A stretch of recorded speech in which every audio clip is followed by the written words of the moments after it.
या स्पीड न्यूजचे प्रायोजक आहेत क्रिस्टल्स ड्रीम स्पेस। दक्षिण सोलापूर तालुक्यातील शिरपनहळ्ळी येथील शेतकऱ्यांच्या अतिवृष्टीमुळे नुकसान झालेल्या द्राक्ष बागांचे त्वरित पंचनामे करून त्यांना नुकसान भरपाई द्यावी अशी मागणी भाजप युवा मोर्चाचे जिल्हाध्यक्ष महेश बिराजदार यांनी एका शिष्टमंडळासह तहसीलदार किरण जमदाडे यांच्याकडे निवेदनाद्वारे केली। शिरपनहळ्ळी भागातील द्राक्ष उत्पादक शेतकरी मोठ्या आर्थिक संकटात सापडले आहेत। मे, जून, जुलै आणि ऑगस्ट महिन्यात झालेल्या अतिवृष्टीमुळे येथील द्राक्ष बागांचं मोठ्या प्रमाणात नुकसान झालं आहे।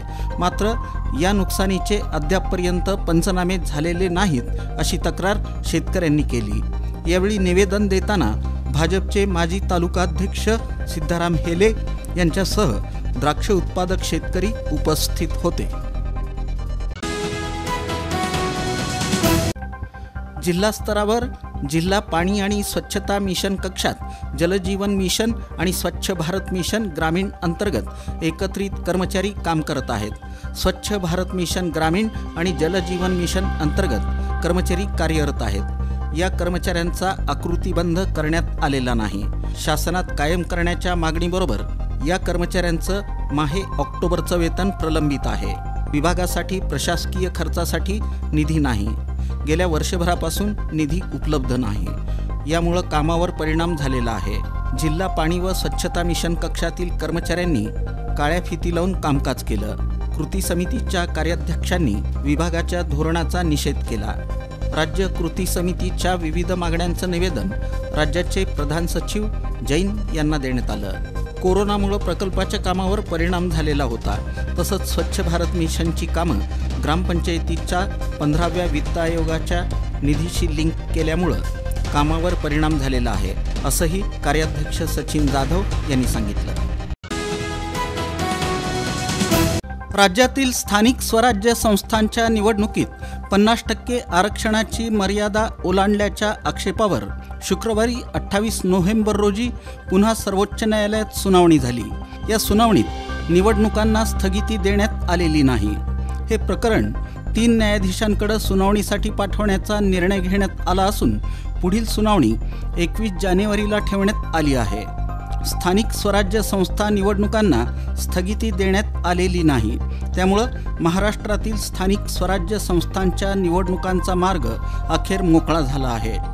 288 नगरपरिषदा नगरपंचायतींच्या निवडणुका घोषणेप्रमाणे होणार आहेत। 50% आरक्षण मर्यादा ओलांडलेल्या निवडणुका आदेशाधीन राहणार असं सर्वोच्च न्यायालयानं सांगितलं। राज्यातील 40 नगरपरिषदा आणि 17 नगरपंचायतींमध्ये 50% आरक्षणाची मर्यादा ओलांडली गेल्याची कबुली राज्य निवडणूक आयोगानं सर्वोच्च न्यायालयात दिली होती।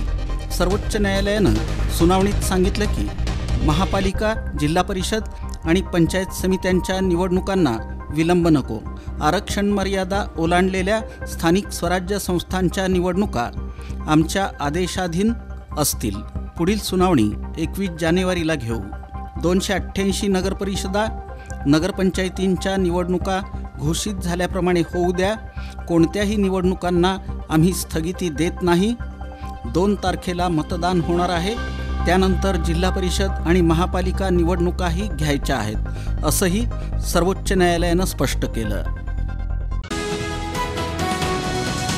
सोलापूर महानगरपालिकेच्या महिला व बालकल्याण विभागानं झाशीची राणी लक्ष्मीबाई आणि भारताच्या माजी पंतप्रधान इंदिरा गांधी यांच्या जयंतीचं औचित्य साधून पालिका आयुक्त डॉक्टर सचिन ओंबासे यांच्या मार्गदर्शनाखाली आणि अतिरिक्त आयुक्त वीणा पवार यांच्या सूचनेनुसार मनपाच्या प्राथमिक 22, माध्यमिक 3 शाळा यातील 550 विद्यार्थ्यांसाठी एक अभिनव उपक्रम म्हणून सुंदर हस्ताक्षर प्रशिक्षण कार्यशाळेचं आयोजन करण्यात आलं होतं। या प्रशिक्षण कार्यशाळेचं उद्घाटन भारताच्या प्रथम शिक्षिका सावित्रीबाई फुले यांच्या प्रतिमेचं दीपप्रज्वलन करून अतिरिक्त आयुक्त वीणा पवार, महिला व बालकल्याण अधिकारी अजित कुमार खानसोळे, हस्ताक्षर तज्ज्ञ अभिजित भडंगे, महापालिका प्रशासकीय कार्यालयीन प्रमुख अल्लाबक्ष शेख, मनपा शाळा क्रमांक 1 चे मुख्याध्यापक जगन्नाथ सज्जन यांनी केलं।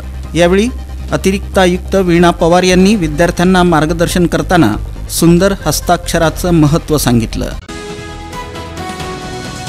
ऊस उत्पादक शेतकऱ्यांच्या विविध मागण्यांसाठी विशेषतः प्रति टन 3,400 पहिली उचल मिळावी या मुख्य मागणीसाठी शुक्रवारी स्वाभिमानी शेतकरी संघटना आणि अखिल भारतीय किसान सभेच्या वतीनं सोलापूर विजयपूर राष्ट्रीय महामार्गावर जोरदार रास्ता रोको आंदोलन करण्यात आलं।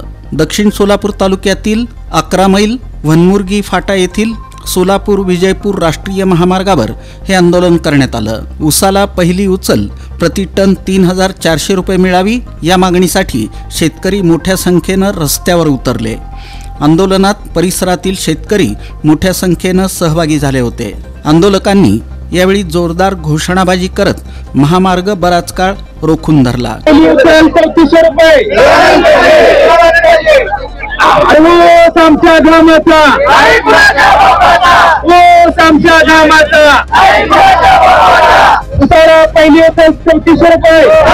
यामुळे महामार्गाच्या दुतर्फा वाहनांच्या रांगा लागल्यानं वाहतूक पूर्णपणे विस्कळीत झाली होती। उपोषणकर्ते रघुनाथ खजूरकर यांच्या मागणीचं सर्वप्रथम गांभीर्य हे माजी आमदार दिलीप माने यांनी लक्षात घेत उपोषणस्थळी भेट दिली आणि आरोग्य केंद्राच्या मागणीसाठी त्यांनी मंत्री आबिटकर यांच्याशी फोनवरून मंत्रालयातील प्रलंबित असलेली फाईल तात्काळ मंजूर व्हावी यासाठी प्रयत्न केले। तसंच DHO नवले यांना फोनवरून सूचना दिल्या आणि त्यांना भेटीसाठी डोणगाव इथं पाठवण्यात आलं।